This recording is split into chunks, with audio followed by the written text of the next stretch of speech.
Imagine you've just been handed your paycheck for the last 2.5 weeks of just uh, grueling, back-breaking work, like 15 and a half days of wages.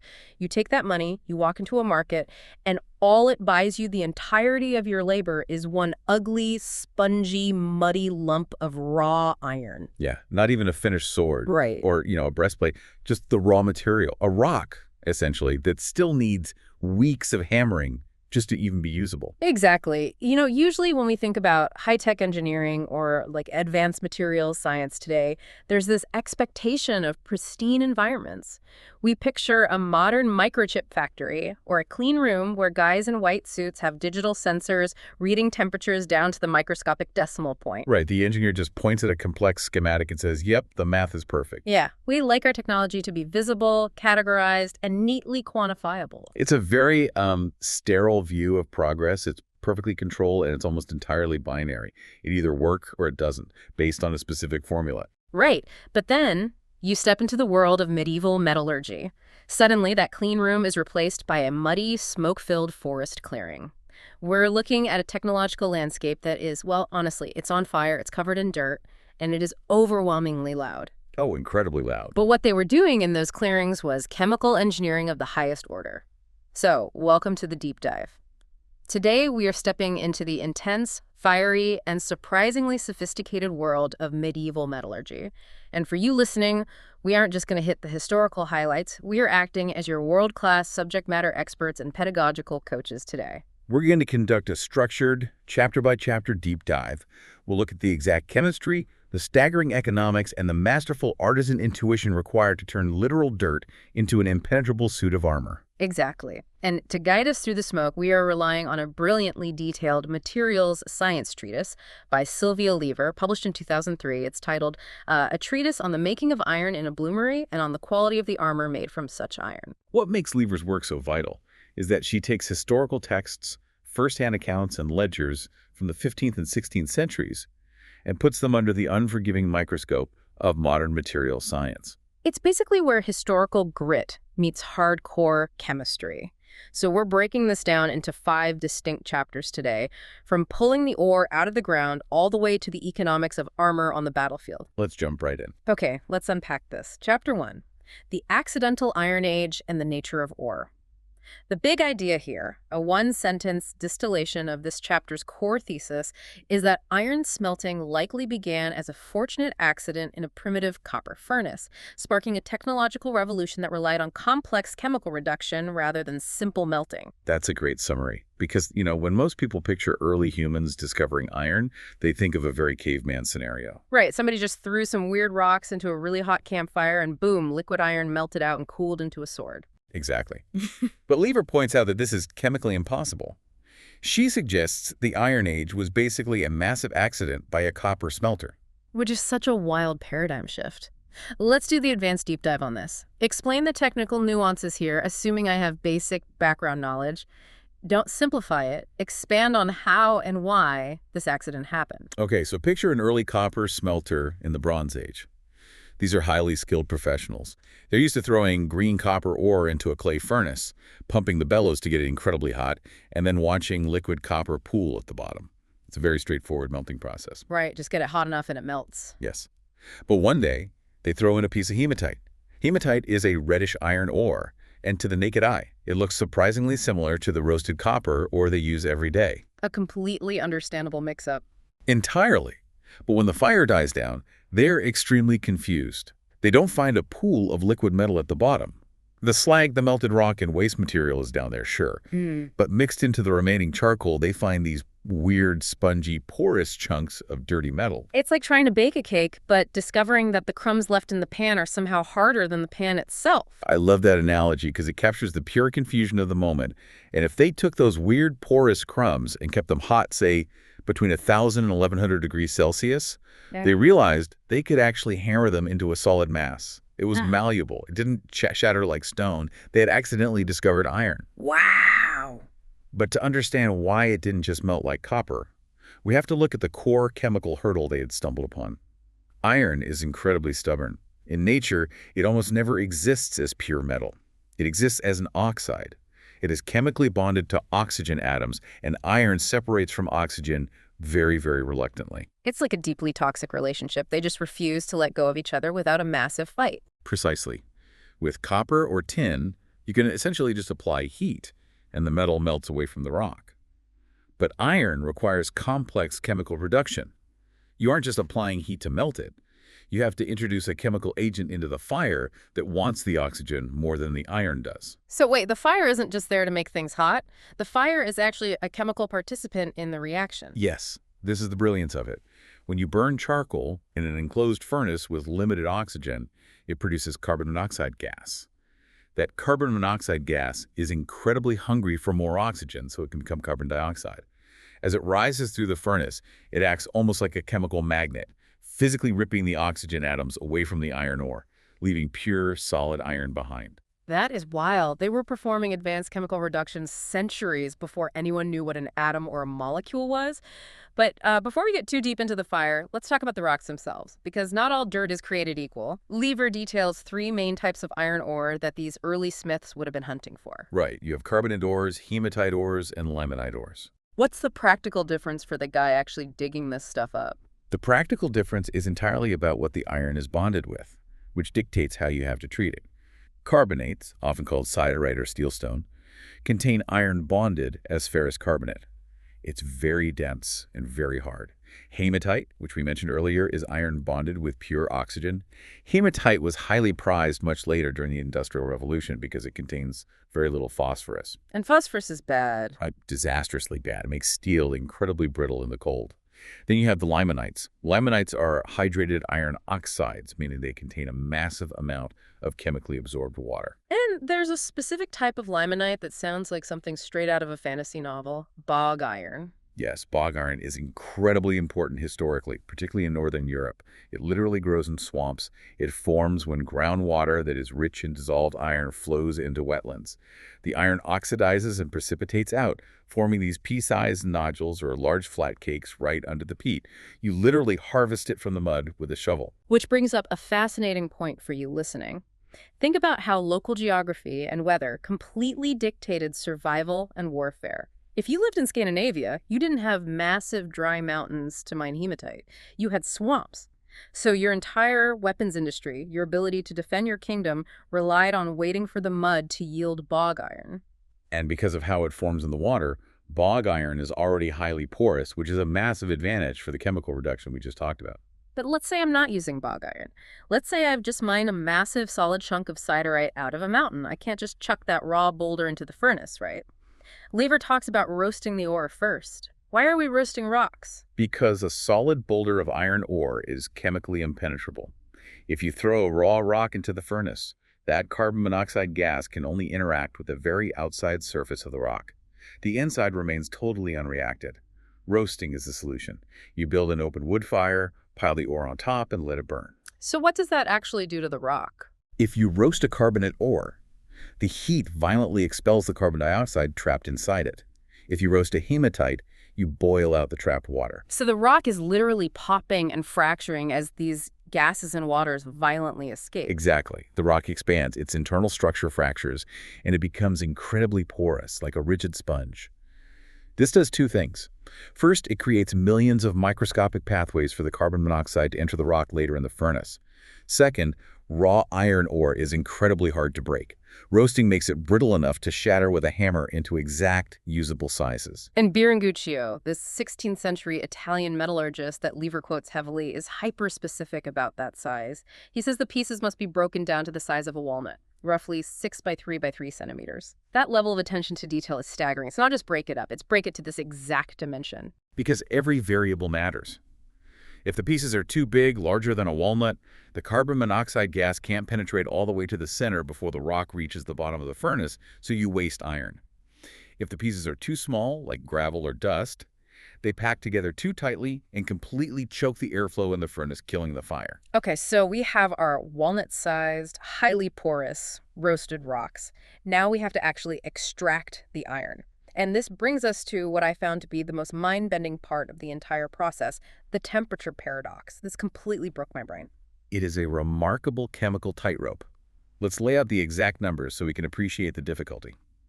Pure iron oxide will chemically reduce, meaning it lets go of its oxygen, thanks to the carbon monoxide at about 800 degrees Celsius.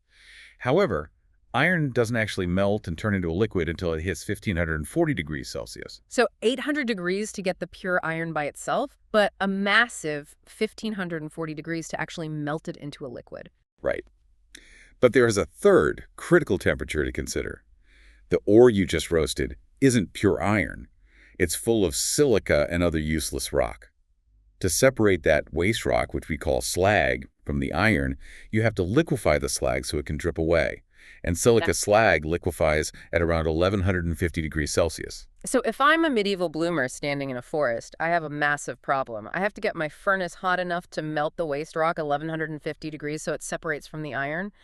But I am absolutely nowhere near the 1540 degrees required to melt the iron itself. So if the iron isn't melting, what exactly is happening inside that furnace? You're operating what modern science calls a solid-state process. This is the absolute genius of the ancients and the medieval bloomers. By carefully balancing the airflow from the bellows and the amount of charcoal, they maintained a furnace temperature right around 1150 to 1200 degrees. Right in that sweet spot. Exactly. At this exact temperature, the useless slag turns to a runny liquid and slowly drains down to the bottom of the furnace. Meanwhile, the iron is chemically stripped of its oxygen, but because the fire isn't at 1540 degrees, the iron remains a solid, spongy mass. They extracted solid metal without ever actually melting it. Unbelievable. Okay, let's talk about the connective tissue for a second, how this chapter builds to the next. Understanding this foundational chemistry, this delicate balancing act of temperature and oxygen, sets the stage for why the medieval bloomery furnace had to be built and operated in a painstakingly specific manner. Absolutely. You can't just do this in a bonfire. Right. So, time for a practical recap for you listening. Here are the 3 most actionable takeaways from Chapter 1. Bullet point 1. Roasting ore is essential to open its pores and expel useless water and gases. Bullet point 2. Iron separates from its ore through chemical reduction via carbon monoxide, not just by applying heat. Bullet point 3. Early iron extraction was a solid-state process, manipulating temperatures to melt the waste slag while leaving the iron solid. Perfect recap. Now, here is your critical thinking challenge to test your understanding. I've got 2 high-level questions for you to apply to a real-world scenario. Question 1. If you were stranded in the wilderness and found raw iron oxide, how would you manually control the airflow to reach 1150 degrees to melt the slag, but ensure you didn't accidentally hit 1540 degrees? That's a tough one. And question 2, why might local geography and weather completely dictate the type of iron ore, like bog iron, that a medieval smith would rely on? So ponder those as we move into Chapter 2, the bloomery and the blast. Our big idea for Chapter 2 is that the medieval bloomery was a highly tuned, solid-state chemical reactor relying on precise temperature gradients and geometry to yield low-carbon wrought iron. What's fascinating here is that when we use the term reactor, it really isn't an exaggeration. Yeah, describe this thing for us in our advanced deep dive. If I'm walking through a 15th century forest and I stumble upon a bloomery, what am I actually looking at? You are looking at a vertical shaft, usually about 1 meter to 1.5 meters high, built of heavy fire-resistant stone. It's roaring. It's spitting smoke and flame from the top. At the base, you have massive leather bellows, often powered by a water wheel, constantly forcing air into the bottom of the shaft. And inside the stone tower, distinct chemical reactions are happening simultaneously at different heights, simply based on the temperature gradient. Walk us down the tower. What is happening as you drop a rock in the top? At the very top of the furnace, where the bloomer is constantly shoveling in fresh layers of roasted ore and charcoal, the temperature is relatively cool, between 300 and 500 degrees Celsius. Here, the iron oxide, the F2O3, encounters the carbon monoxide gas rising from the roaring fire below. The gas strips away a little bit of oxygen. And it changes chemically, right? Yes, the Fe2O3 reacts to form F3O4 and then FeO, releasing carbon dioxide out the top of the chimney. So just in the first foot or so of dropping down, the rock is already physically transforming, giving up its oxygen. Then it descends into the middle zone. Yes. As the charcoal below burns away, the ore sinks into the middle zone, where the temperature sits between 500 and 700 degrees.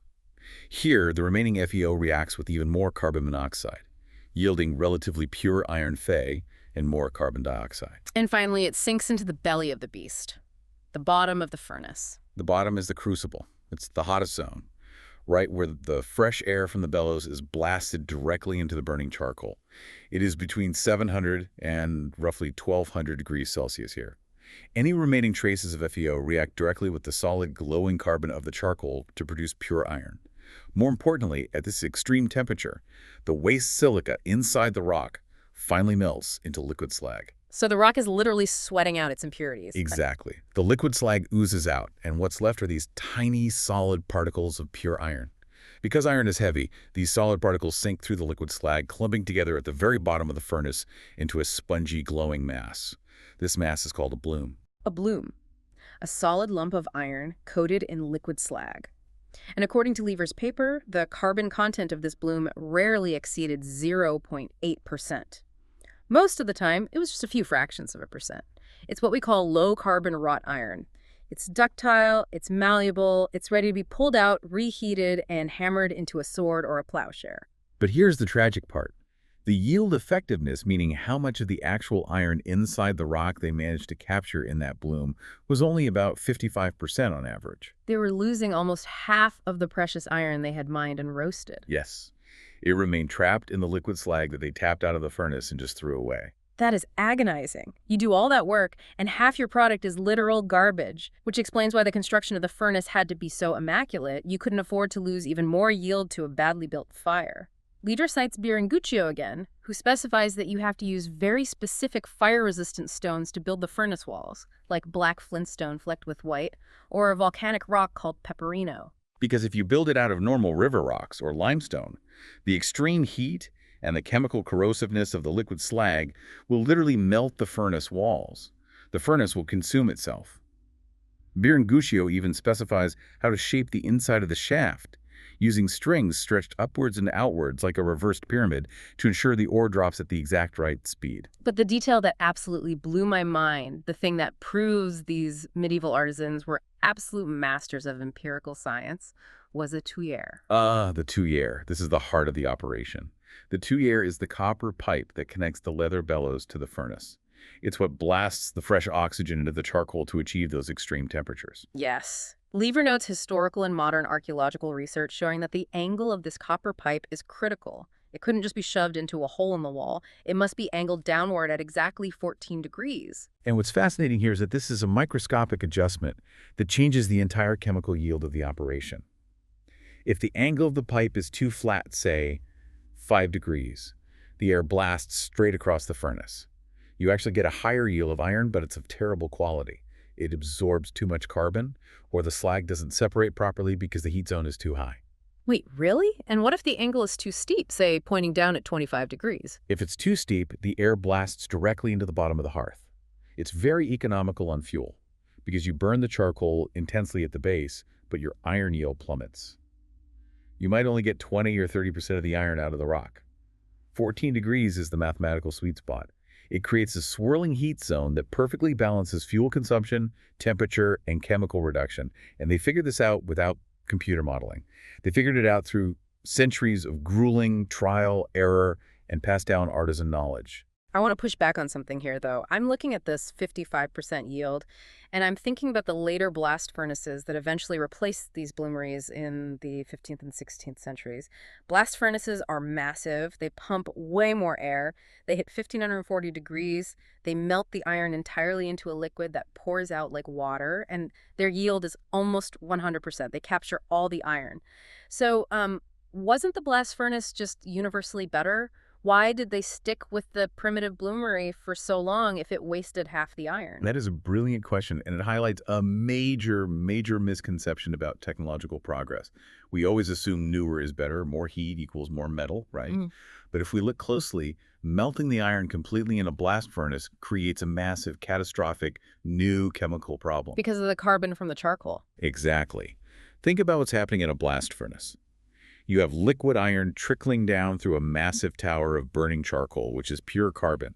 When iron becomes a liquid, its atomic structure opens up and it acts like a sponge for carbon. It absorbs so much carbon from the fuel that the resulting liquid metal that pours out the bottom is saturated at around 4.5% carbon.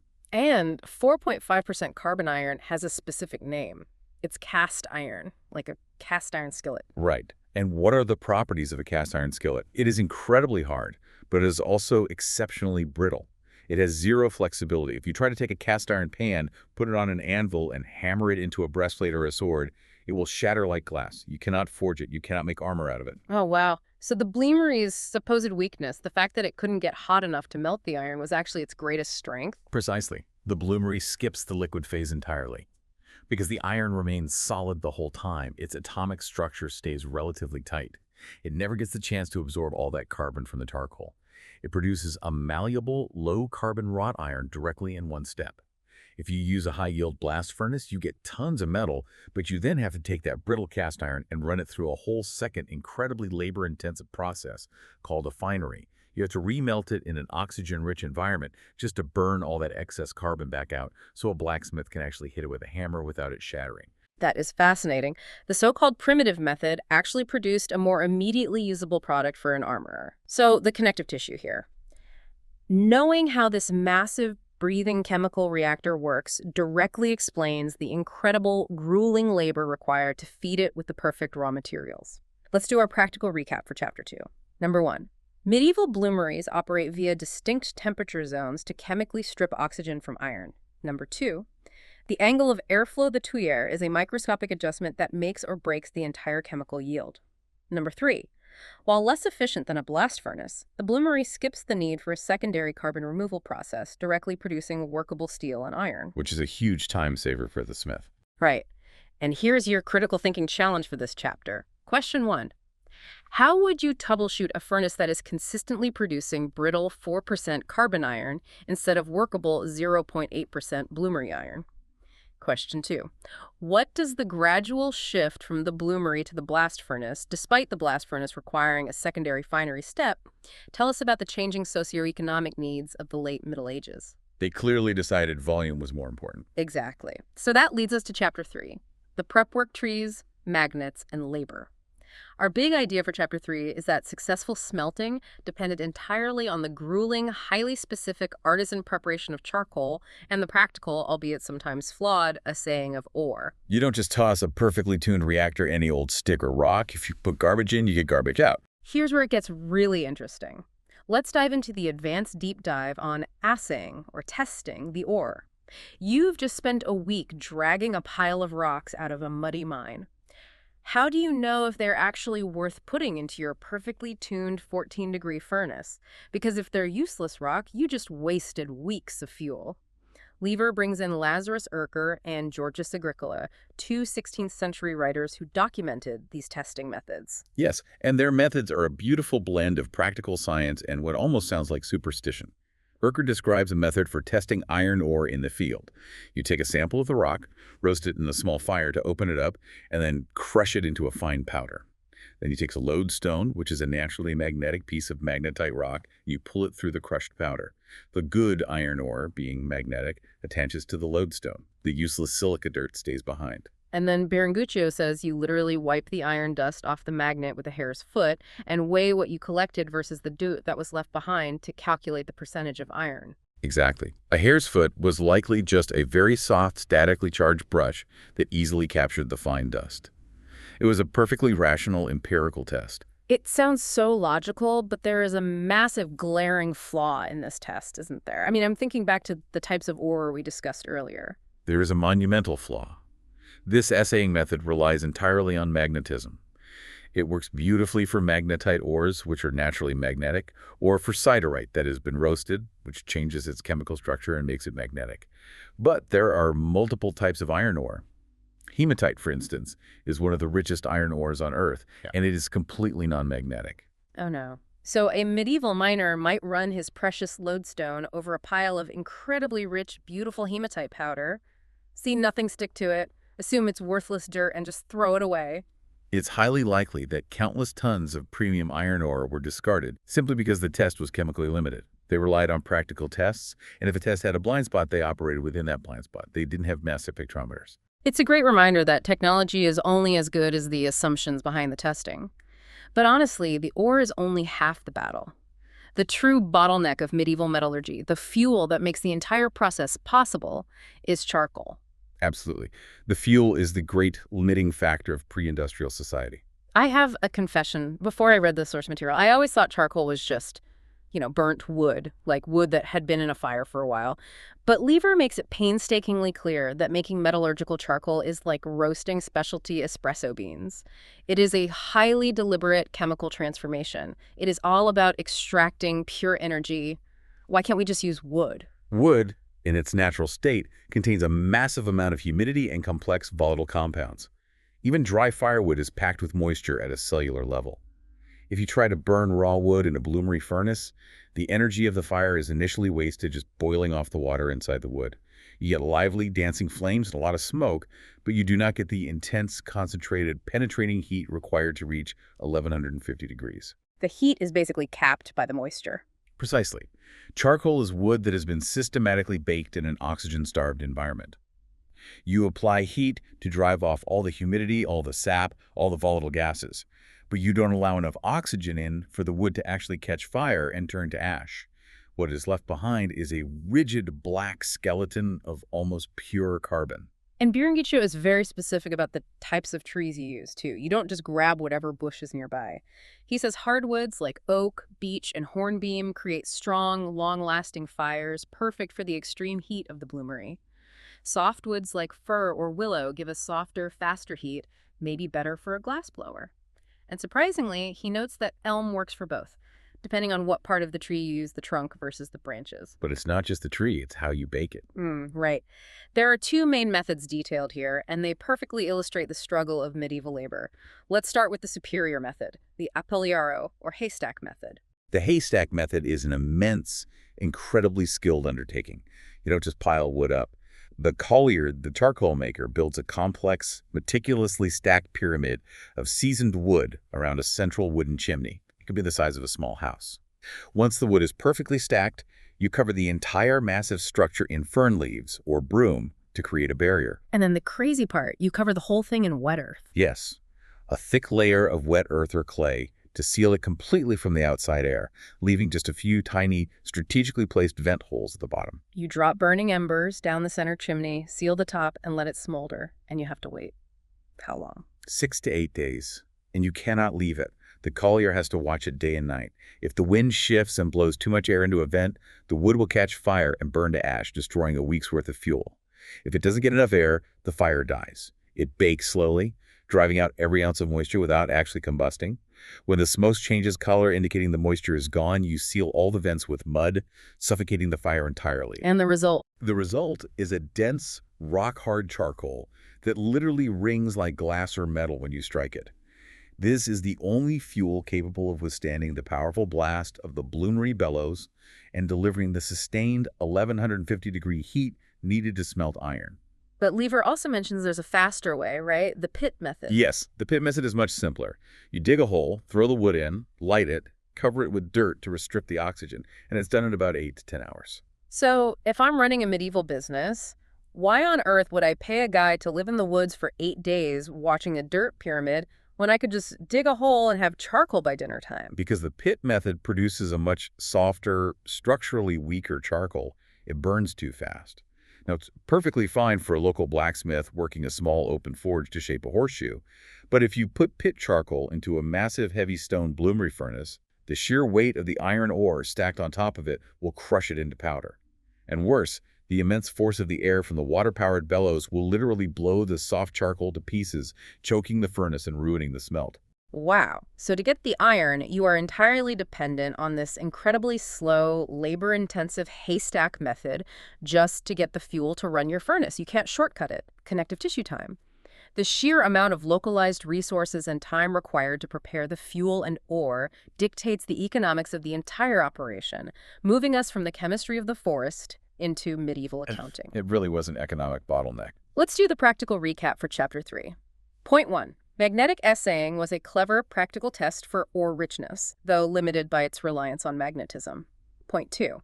Charcoal is essentially pure carbon-stripping wood of its humidity allows it to burn at the extreme temperatures needed for metallurgy.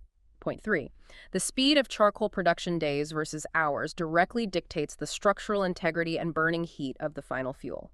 Excellent points to remember. And your critical thinking challenges for this chapter. Number 1.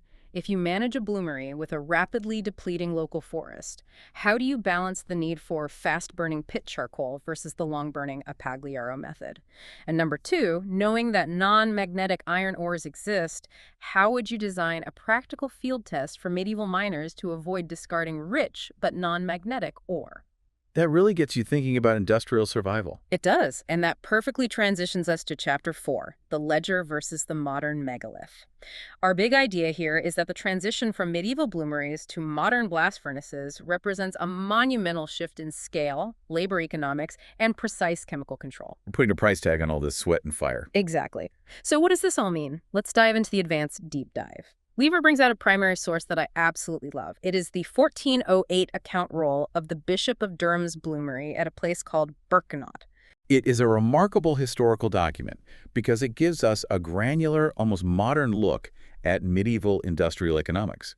We see exactly who was paid, what they bought, and what they produced. And this specific bloomery at Birkenau was a technological marvel for its time, right? It was state-of-the-art. It utilized water-powered bellows. Prior to this innovation, bellows were pumped manually by human muscle. A person can only pump so hard for so long, which physically limited the size of the furnace and the temperature you could reach. With a water wheel driving massive bellows, Birkenau could run a much larger furnace. As a result, they could produce an average daily bloom of 88 kilograms of iron. And to put that in perspective, a century earlier, a hand-pumped bloomery might only produce 10 to 15 kilograms a day. Exactly, so they've scaled up massively. They are an industrial powerhouse for 1408. But let's look at the labor force on this ledger. It is shockingly lean. To run this state-of-the-art water-powered industrial site, they had exactly 6 full-time people. Yes, 6 people. You had John Gill, the master bloomer who ran the main smelting furnace. He was the one judging the 14-degree angle and the heat. You had John Del Lodge, the smith who ran the string hearth. A secondary forge used to reheat and hammer the 88-kilogram bloom to squeeze the remaining slag out of it. And then there's a foreman managing the site, right? Right. Plus a master collier named John Modi who lived in the forest managing those 8-day charcoal haystacks. Ah. And finally, 2 women specifically noted as the wives of the bloomer and the foreman who did the grueling work of breaking the roasted ore into those perfect walnut-sized pieces and who operated the bellows manually when the stream froze or the water wheel broke. 6 people producing 88 kilograms of iron a day. That is their absolute physical limit. And the ledger breaks down the cost of this operation between paying those 6 people, buying the wood for the charcoal, paying for the ore, and the royalties to the bishop. One 88-kilogram bloom cost about 62 pence to produce. Which, to a modern ear sounds like pocket change. But we had to translate that into medieval purchasing power. In 1408, a common laborer made about 4 pence a day. So 62 pence was the equivalent of 15 and a half days of labor. 15 and a half days of wages just to buy one raw lump of iron. That is the hook we started this deep dive with, the staggering human cost of this material. Now let's fast forward. Lever makes a modern comparison that completely recontextualizes our world. Today, what does it cost a modern worker to buy an equivalent amount of steel? Today, 100 kilograms of structural steel costs roughly what an average laborer makes in a single hour of work. We have gone from 15 days of grueling labor to 1 hour. That is a staggering economic shift. It's almost incomprehensible, and it's driven entirely by scale. Lever mentions the modern Corus Eigenweiden blast furnace in the Netherlands. John Gell at Birkenau produced 88 kilos a day with his water wheel.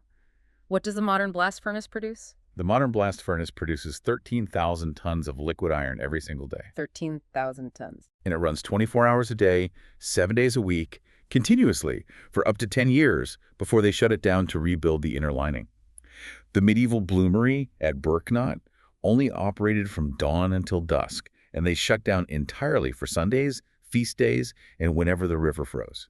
But to achieve this modern 13,000-ton-a-day scale, a fundamental shift in fuel had to occur. We had to move away from John Modi's charcoal haystacks. Because if you try to produce 13,000 tons of iron a day using oak trees, you would deforest the entire planet in a matter of months. Exactly. And historically, that almost happened. By the 18th century, Europe, and particularly Britain, was facing a massive timber crisis. Forests were being clear-cut for farmland, for building naval ships, and for fueling these increasingly hungry ironworks. They were literally running out of trees. The obvious alternative was coal, which was cheap and incredibly plentiful. You just dig it out of the ground. But there was a massive chemical roadblock that prevented them from using it. Coal contains sulfur. Yes. And sulfur is absolute poison to iron. If sulfur gets into the atomic structure of iron during smelting, it makes the metal hot short, meaning it becomes incredibly brittle when heated. If a blacksmith tries to forge sulfur-tainted iron, it literally crumbles into pieces under the hammer. You cannot use raw coal to smelt iron. So how did they solve it? How did they save the forests? The breakthrough was an 18th century innovation, discovering how to make coke. Which, as I understand it, is essentially doing to raw coal exactly what John Motti was doing to wood to make charcoal. Precisely. You take raw coal and bake it in an oven in an oxygen-starved environment. This intense heat drives off the sulfur, the coal tar, and all the impurities, leaving behind a porous, gray, rock-hard substance called coke. Coke is nearly pure carbon, and it burns incredibly hot without the poisonous sulfur. This single innovation, coke-fired blast furnaces, saved Europe's remaining forests and provided the limitless, cheap iron that literally built the Industrial Revolution. Railways, skyscrapers, steamships. None of it happens without coke. Let's look at the final production ratios Lever calculates, because they are just mind-blowing. A medieval worker, working full-time as part of that 6-person team, produced about 6 tons of iron in 115 days. A modern worker, accounting for the entire automated supply chain of a modern blast furnace, produces 7,600 tons in that same 115 days. It fundamentally changes society's relationship with the material. For sure. So, our connective tissue for Chapter 4. The staggering cost and immense human labor involved in producing just a small amount of usable steel explains why the end products, especially armor, were so highly prized, fiercely protected, and wildly varying in quality. Let's go over the practical recap. Right. Number 1. Water-powered automation in the 15th century caused a massive leap in iron production scale. Number 2. The transition from charcoal to coke saved Europe's forests and enabled the Industrial Revolution by eliminating brittle sulfur. Number 3. The value of steel has plummeted over centuries due to economies of scale, shifting it from a luxury military asset to a foundational building material. Those are the key takeaways. And your critical thinking challenges for Chapter 4. 1. How does the shift from human limits to industrial 24/7 scales alter a society's relationship with the materials it builds with? 2. Based on the 1408 ledger of 6 workers, what do you identify as the single biggest bottleneck in medieval iron production, and how would you fix it? Those are great questions to bridge us to the final chapter. Yes. Chapter 5. The crucible of combat making and testing armor. Our big idea for this final chapter is that medieval armor was a heterogeneous, highly variable composite whose life-saving efficacy relied entirely on the artisan's masterful manipulation of shape, thickness, and complex heat treatments. Because all the chemistry in the furnace, all the forest clearing, all the accounting, none of it matters if a crossbow bolt goes right through your chest on the battlefield. Right. So let's jump into the advanced deep dive. We are steering the conversation to the brutal physics of the battlefield. Let's look at the raw kinetic energy involved when 2 people are trying to kill each other, and let's talk in joules. Now, for reference, a 100-mile-per-hour Major League fastball carries about 150 joules of kinetic energy. According to Lever, a sword blow in hand-to-hand combat delivers roughly 60 to 130 joules. So, less than a fastball, but concentrated on a sharp steel edge. Exactly. Now, to pierce a standard 2-millimeter thick flat plate of wrought iron, an arrow needs about 175 joules. And a heavy English longbow or a mechanical steel crossbow can deliver right around 170 to 212 joules at close range. So a flat 2-millimeter plate is right on the mathematical edge of failing against a direct hit from a crossbow. It's basically a coin toss with your life. But armorers were not fools. They didn't make flat plates. No, they didn't. They manipulated geometry to save lives. It's what engineers call the cosine of the angle of attack. It's like skipping a stone on a lake. If you stand over the water and throw a rock straight down, perfectly perpendicular, it sinks immediately. It transfers 100% of its kinetic energy into penetrating the surface. But if you throw it at a shallow horizontal angle, it deflects. It bounces off the water. That is exactly how armor was designed. Armorers designed globose breastplates, meaning the chest was heavily rounded and protruded outward in the center. They designed cylindrical defenses for the arms and legs. And in the 16th century, they added elaborate fluting, those beautiful fan-like ridges you see on Maximilian-style armor. So if a crossbow bolt carrying 200 joules hits a curved, fluted breastplate at a 40-degree angle, what happens? The armor doesn't have to absorb the full 200 joules. The geometry forces the arrowhead to glance off. The tip slides along the flute or the curve, transferring only a fraction of its kinetic energy into the metal before deflecting harmlessly into the air. Physics provided protection where material thickness fell short. But the material strength itself was also a massive variable, because as we discussed at the very beginning, the bloomery doesn't melt the iron. It produces a spongy, solid mass. When the smith takes that sponge and hammers it out into a flat plate, the resulting metal isn't perfectly uniform modern steel. It's heterogeneous. Yes, if you look at a cross-section of medieval armor under a microscope, it looks like a geological rock formation.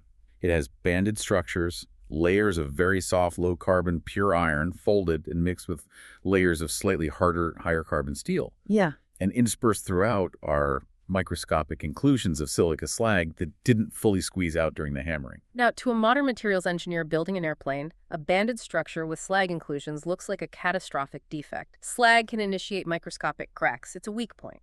But these master armorers knew how to work with it. They folded and hammered the metal repeatedly, almost like making a croissant, to distribute the carbon and the slag as evenly as possible.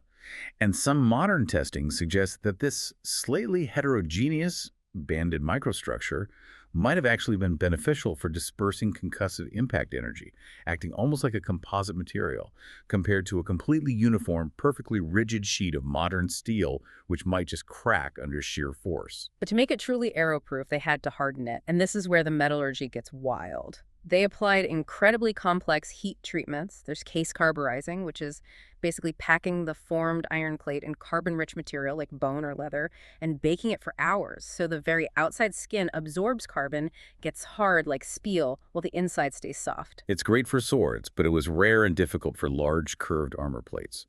The real magic and the absolute danger was in quenching. Okay, break that down for us. Quenching is the rapid cooling of red-hot steel. If you take a piece of medium carbon steel, heat it in a forge until it's glowing bright red around 800 degrees, and then instantly plunge it into cold water, the crystalline structure of the metal changes instantly. The sudden drop in temperature traps the carbon atoms in a highly stressed, distorted microscopic grid. It forms a crystalline structure called martensite. And martensite is the holy grail of hardness. It is incredibly hard. On the Vickers Pyramid hardness scale, untreated wrought iron might score an 80 or 90. Fully quenched martensite can score up to 600 or 620. A sword made of martensite will cut through regular iron like butter. But there's a catch. There's always a catch in metallurgy. A massive catch. Martensite is so hard that it is extremely brittle. It's like glass. If you fully quench a breastplate to 600 Vickers and then someone hits you in the chest with a heavy mace, the breastplate won't dent. It will shatter into a dozen pieces and you will die. Oh man. So to make it actually usable in combat, you have to do what's called tempering. You carefully reheat that shattered glass martensite to a much low temperature, say 300 degrees, to relax that microscopic grid. You trade some of that extreme hardness back to regain ductility and toughness. Exactly. Yeah. But getting that temper perfectly right over a massive curved breastplate, using nothing but a charcoal fire, and your eyes, no thermometers, no digital sensors, is insanely difficult. If you heat one side too much, it gets too soft. So instead of full quenching and tempering, armorers often relied on a high-wire act called slack quenching. Slack quenching, what is that? Instead of plunging the red-hot steel into freezing cold water to freeze it instantly, they might quench it in a vat of warm oil or molten lead. Or they would use a delayed quench, pulling the glowing breastplate from the fire, waiting a few agonizing seconds in the open air, and then plunging it into water. What does that delay actually do? The slower cooling rate means the metal doesn't fully convert to brittle martensite. It creates a mixed microstructure. You get some hard martensite, but you also get softer, more flexible structures called perlite and ferrite. It's an immediate one-step compromise between hardness and toughness. And Lever references some incredible modern testing by a metallurgist named Alan Williams, who analyzed these historical armors. He showed just how insanely delicate this slack quenching process was. Williams tested a piece of 1550s Innsbruck armor and a 1570s Italian armor. He found that if the armorer delayed the quench by just 3 to 5 seconds, the hardness of the steel plummeted by half. Think about the pressure of that moment. Modern steel has alloys like manganese or chromium added to it specifically to make heat treating more forgiving. Modern steel doesn't lose its hardness instantly if the quench is delayed, but medieval steel had none of these alloys.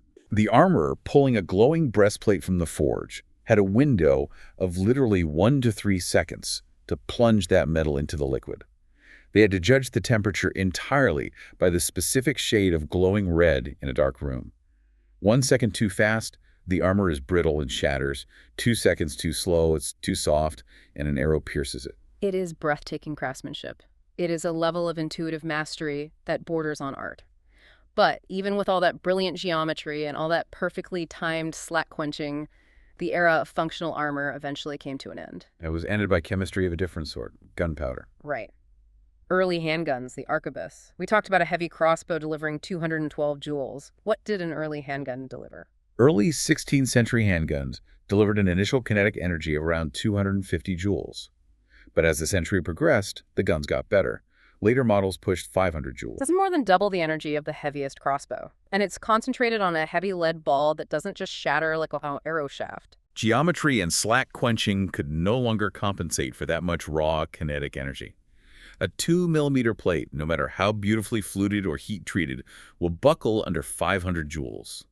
The only solution left to the armorers was brute force thickness. They had to thicken the breastplates. Lever notes they went from 2mm thick up to 6 or even 8mm thick on the chest. Which makes them incredibly heavy. A suit of armor went from weighing 40 pounds, perfectly distributed across the body, to weighing 80 or 90 pounds. Lever actually quotes the French philosopher Montaigne, writing around 1580, who observed this transition. He wrote that men were starting to die from the sheer agonizing weight of their own armor on the march, rather than from the weapons of the enemy. You couldn't hike in it, you couldn't fight in it.